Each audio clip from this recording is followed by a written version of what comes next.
Nous croyons que le Saint-Esprit équipe les croyants de dons spirituels, notamment le don de prophétie, de paroles de connaissance. C'est pour ça que lors de nos cultes, nous pouvons avoir des paroles comme ça qui sont données de la part de Dieu.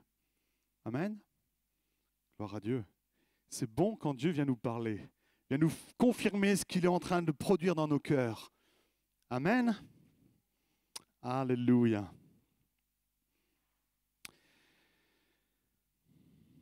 Intéressant d'entendre parler de portes. Car effectivement, nous sommes tous passés par là à un moment donné, arrivés devant ce choix. Dois-je continuer ma vie comme moi je l'entends, ou dois-je faire confiance à Dieu? Amen. On est tous passés par là. J'aimerais partager avec vous le passage Ézéchiel 22, versets 29 à 30. Ézéchiel 22, versets 29 à 30.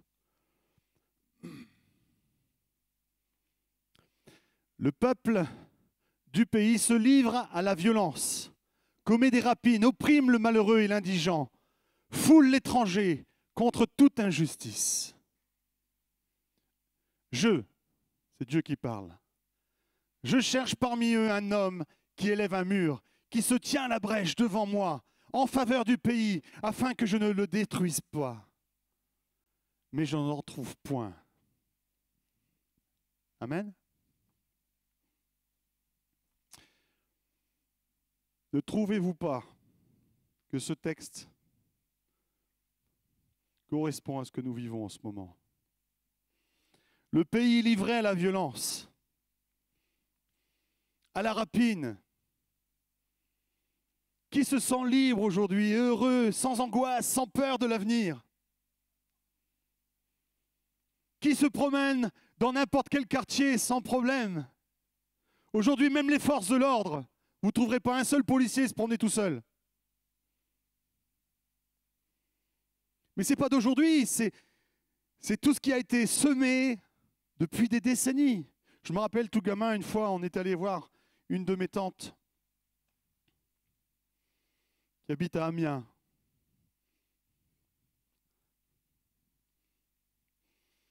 Donc c'était pour aller donner nos vœux.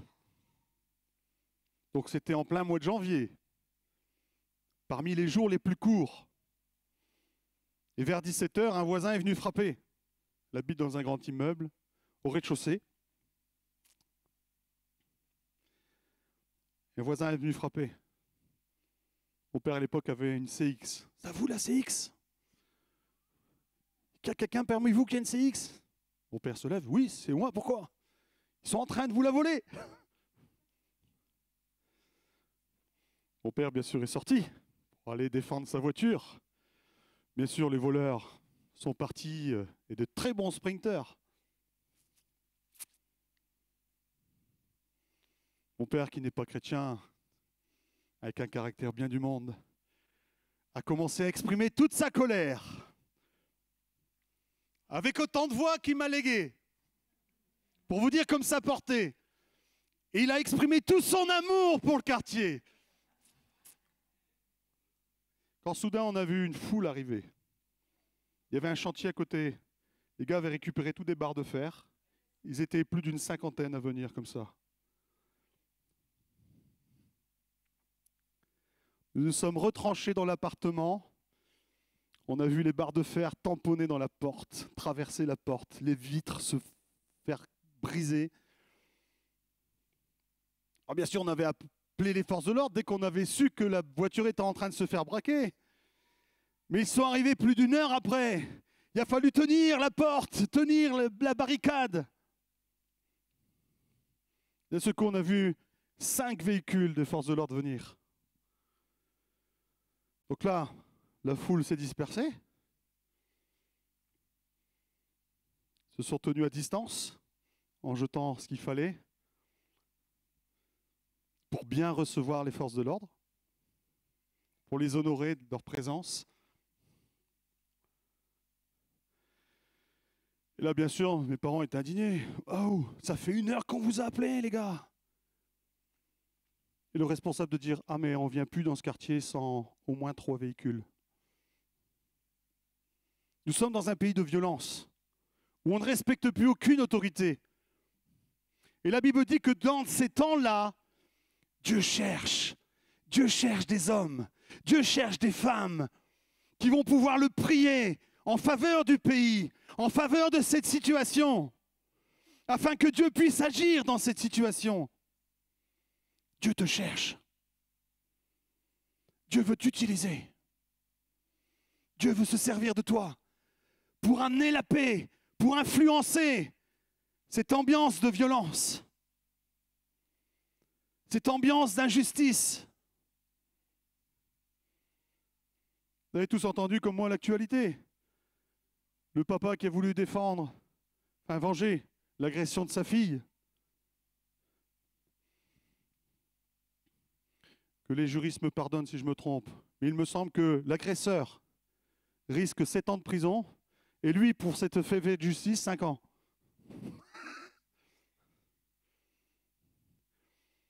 On a un sentiment d'injustice, d'impunité totale. Les enfants peuvent se farcir les profs aujourd'hui. Le prof n'a pas intérêt à moufter. Je ne sais pas vous, mais moi de mon temps, mon père m'avait clairement dit, si demain tu viens et tu te plains que ta prof t'en a collé une, tu t'en prends une deuxième. Mais aujourd'hui tu dis ça, mais oh, mais tu as les services sociaux à la maison, tu as tout, tu es en prison, tu as tout.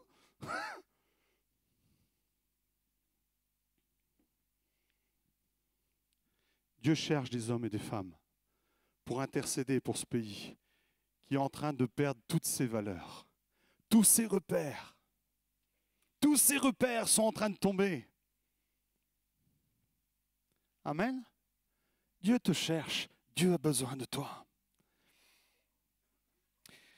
Pourquoi? Parce que c'est un Dieu de paix. Un Dieu qui n'a de cesse que de vouloir mettre sa paix. Alors certains vont dire, ouais, mais attends. Peut-être la première fois que tu viens, tu as envie de me dire, mais si ton bon Dieu existait, justement, il n'y aurait pas tout ce bazar.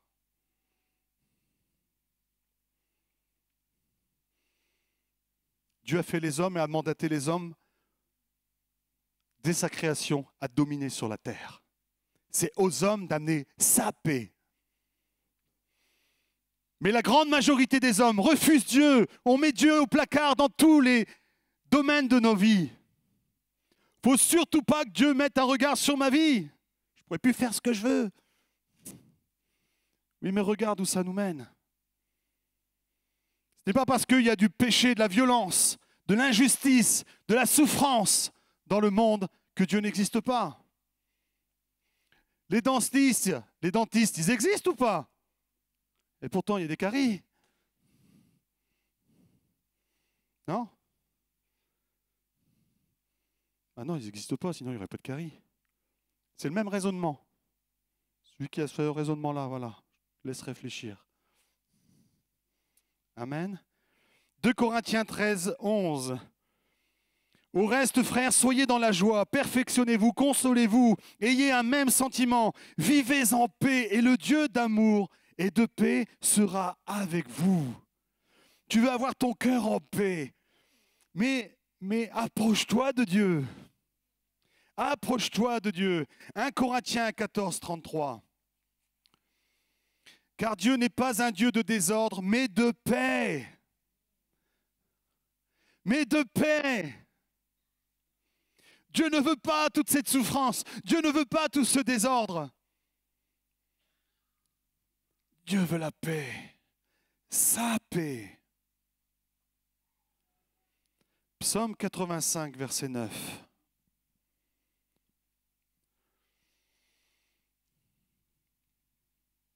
J'écouterai ce que dit Dieu l'Éternel, car il parle de paix à son peuple et à ses fidèles, pourvu qu'ils ne retombent pas dans la folie.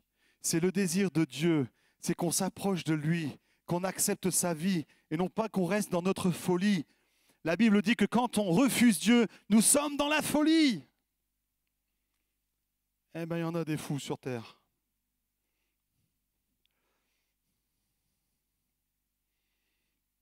Dans ces temps troublés, Dieu te cherche.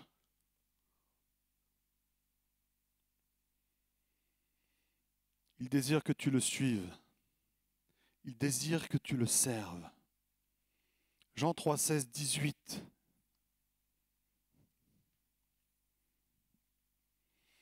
Car Dieu a tant aimé le monde qu'il a donné son Fils unique, afin que quiconque croit en lui ne périsse point, mais qu'il ait la vie éternelle.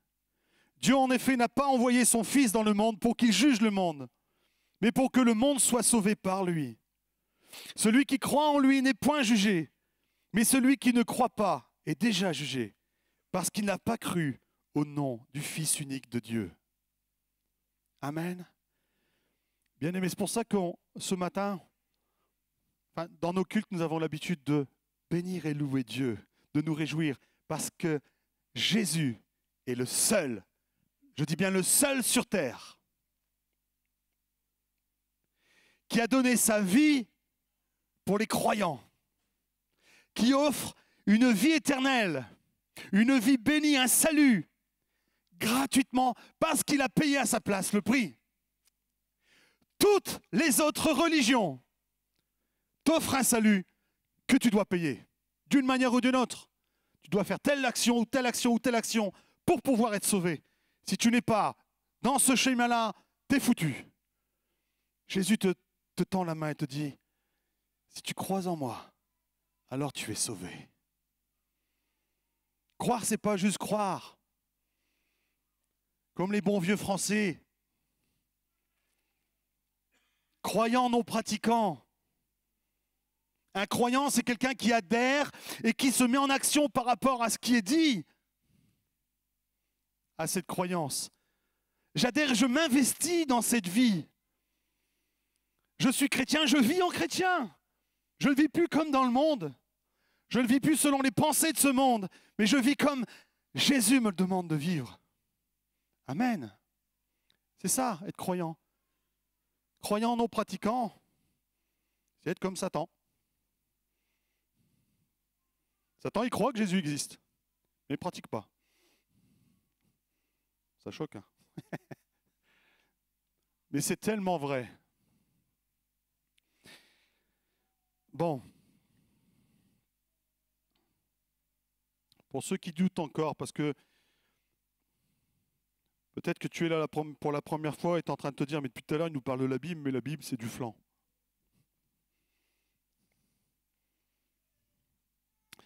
Je me suis mis collé un passage. J'ai toujours du mal à lire pleinement en public et là, je me suis collé un chapitre entier.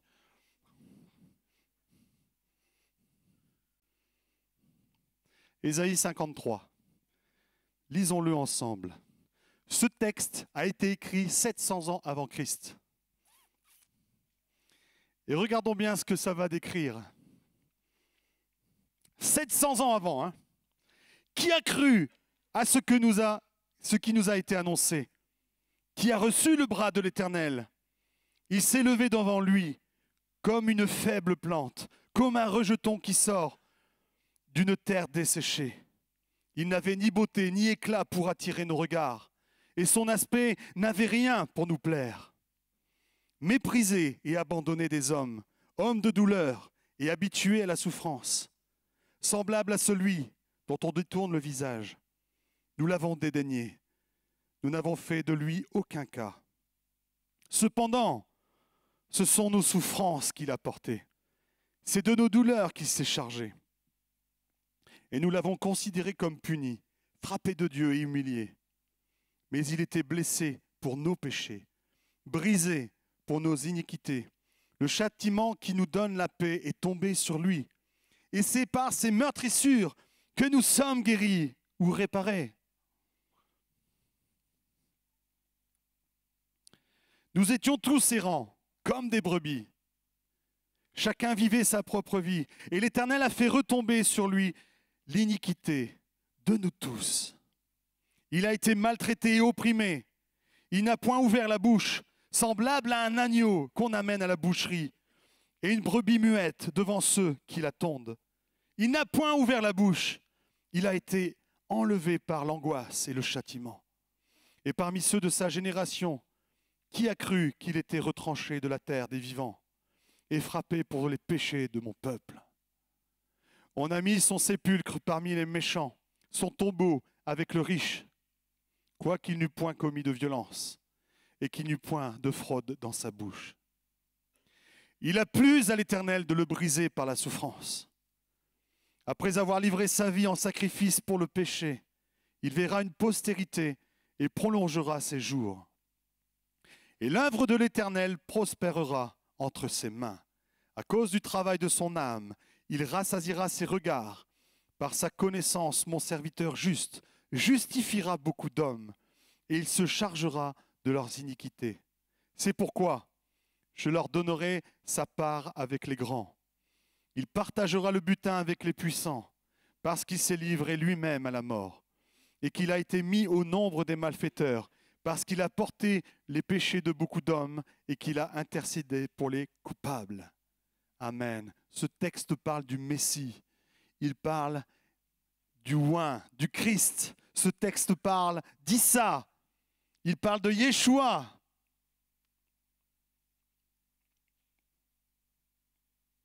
« 700 ans avant, la description de ce qu'il va subir. Bon.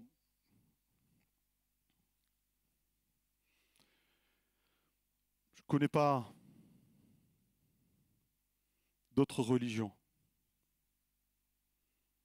où Dieu lui-même s'est abaissé, s'est fait tout petit pour nous, où il s'est fait malédiction pour nous, à notre place, où il a payé le prix pour nous sauver.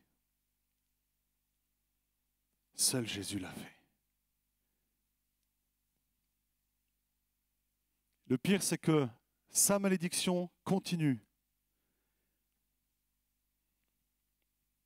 Le monde refuse Jésus, alors qu'il a donné sa vie pour tous les hommes. Il s'est offert. Lui qui était dans la gloire, qui était tout puissant, il s'est fait tout petit. Il s'est fait homme pour aller mourir sur la croix, pour porter nos péchés, notre malédiction. Et encore aujourd'hui, les hommes le rejettent. Ils disent, bah.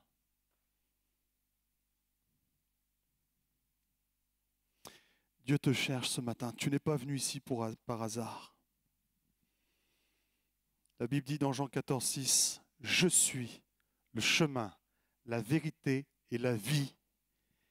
Nul ne vient au Père que par moi. » Le salut ne vient que par Christ.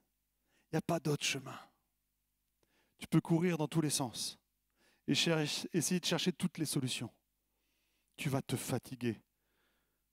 Ce matin, si je parle, c'est pour te faire gagner du temps. Plie les genoux devant Jésus. Accepte. Tu as encore un doute? Mais ose lui dire, mais Jésus, j'y crois pas à ton truc. Ose lui dire. Et, s'il te plaît, mets-le au défi. Jésus, si tu existes, viens me prouver que tu existes. Et nous sommes tous là pour vous garantir qu'il va te montrer qu'il existe. Puisqu'on l'a tous vécu. Alléluia. Mets Dieu au défi. Si tu es vraiment ce véritable Dieu, montre-moi que Jésus est vivant. Jésus va se révéler. Alléluia. Beaucoup sont tombés. Paul, l'apôtre Paul, un sacrificateur zélé, mandaté pour, j'allais faire une expression, mais je le fais, pour bouffer du chrétien. Mais oui, il était mandaté, il était payé, Paul, pour aller prendre les chrétiens, les déporter jusqu'aux villes importantes, afin qu'ils se fassent zigouiller. Et pendant des années, les chrétiens ont servi de sacrifice, de jeu, de torches vivantes. Il y a eu une telle persécution au début de l'Église primitive. Et ce Paul, qui pensait bien faire, il faisait selon ses croyances juives. Ce gars qui avait toute autorité s'est retrouvé plaqué au sol. Il a tellement vu la gloire de Christ qu'il en est tombé aveugle. Il en a perdu la vue, tant la gloire est venue rayonner devant lui. Et c'est ce même Paul qui aujourd'hui a évangélisé, nous a permis aujourd'hui que nous soyons là. Si aujourd'hui tu as la chance d'être ici, c'est parce que Paul un jour a annoncé l'évangile. Amen. Alléluia. La Bible dit aussi dans le livre de Deutéronome au chapitre 30, verset 19, « Je prends aujourd'hui à témoin contre vous le ciel et la terre. J'ai mis devant toi la vie et la mort, la bénédiction ou la malédiction. » Ça correspond à ce que nous a partagé tout à l'heure Antoinette de la part de Dieu. Tu as deux chemins, tu as deux portes. Jésus te cherche ce matin. Dieu te cherche et t'appelle. Peut-être c'est la première fois que tu es là aujourd'hui, peut-être que ça fait des années que tu viens, mais tu n'as pas avancé 1 centimètre avec Dieu. Dieu te cherche. Et il te dit ce matin, j'ai mis devant toi la vie et la mort, la bénédiction ou la malédiction. Mais il ne se contente pas de dire cela. Choisis la vie afin que tu vives toi et ta postérité. Non seulement tu te sauves, mais en plus tu es une source de bénédiction pour toute ta descendance. Alléluia. Je facilite la vie du Saint-Esprit, le travail du Saint-Esprit, en donnant ma vie à Christ. Dieu a eu beaucoup moins de boulot pour toucher mes enfants, puisqu'ils étaient baignés dedans déjà. Amen. Quand on se donne, ça bénit toutes les générations qui arrivent derrière. Jusqu'à 1000 générations, une bénédiction peut aller. Quand on met en inverse, une malédiction peut aller jusqu'à 4 générations. Imaginez la puissance de l'amour de Dieu. Dieu veut bénir ta vie. Dieu veut bénir tes générations. Encore faut-il que tu choisisses la vie, que tu choisisses la bénédiction. Et la bénédiction ne se trouve pas dans le monde, ni dans les œuvres du monde, dans les plaisirs de ce monde. La bénédiction, tu ne la trouveras pas dans d'autres religions, où il faudra te flageller, où il faudra te sacrifier, où il faudra faire des efforts.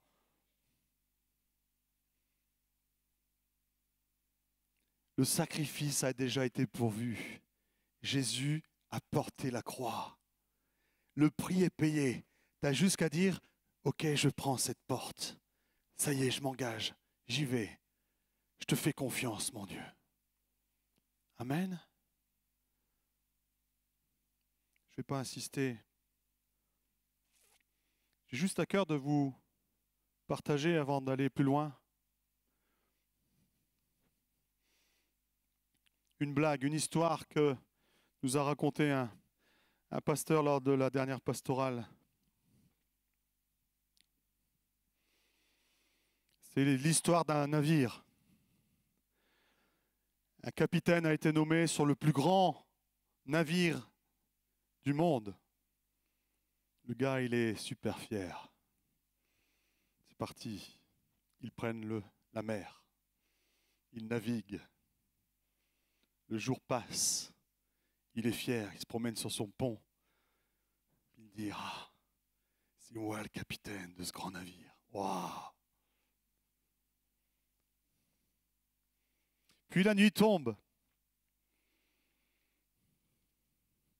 Il n'y a pas des lampadaires en mer. Quand la nuit tombe, il fait noir.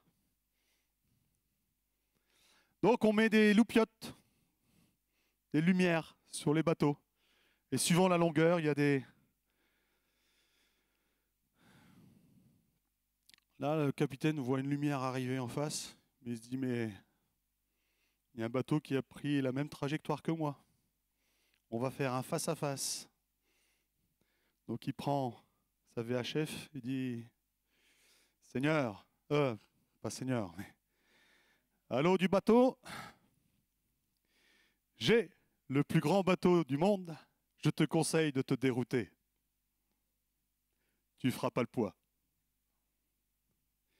Le gars dit, ouais, t'as beau être grand, mais c'est moi qui te conseille de bouger. Non, mais tu comprends pas. Je fais autant de mètres, autant de pieds. Tu dois bouger, sinon ça va être mal pour toi. Et le gars de répondre, écoute, t'as beau avoir le plus grand bateau du monde, moi je suis dans un phare, si tu bouges pas, c'est toi qui vas te planter. Tout ça pour dire quoi? Si tu continues dans la direction où tu es, à coup sûr tu vas te planter. Tu vas te planter toi et toute ta vie, toute ta famille. Saisis cette bénédiction que Dieu t'offre. Tu ne crois pas en Jésus? Mais encore une fois, mets-le au défi. Jésus, viens me révéler que tu es vraiment ce sauveur. Et je te garantis que Jésus va se révéler à toi. Je sais, il l'a déjà fait pour moi. Et même quand j'ai encore des petites périodes de doute des fois, eh bien, il va me renouveler. Et on vit tous par ça. Et aujourd'hui, quand je suis dans un temps de désert, je suis content. Je vais avoir une nouvelle révélation de Dieu. Parce que Dieu est vivant. Il n'est pas une statuette. Il vient nous révéler sa vie. Il vient nous parler cœur à cœur avec lui. N'est-ce pas formidable? Ok. Je pensais que tous les chrétiens allaient dire ouais. Dieu ne vous parle pas? Allô? Oh là là, Philippe, il faut qu'on prêche sur Dieu parle. Il faut que les chrétiens entendent la voix de Dieu là, parce que là on a un problème là. Ils vont droit dans le phare. Alléluia. Dieu te cherche ce matin. Que tu sois un vieux sympathisant qui n'a pas fait le moindre pas, la moindre progression avec Christ, ou que tu sois un néophyte, que ça soit la première fois que tu sois ici, Dieu te cherche. J'ai mis devant toi la vie et la mort, la bénédiction et la malédiction. Choisis la vie. Choisis la vie. Amen. Je vous invite à courber vos fronts pendant que le groupe de louanges prend place.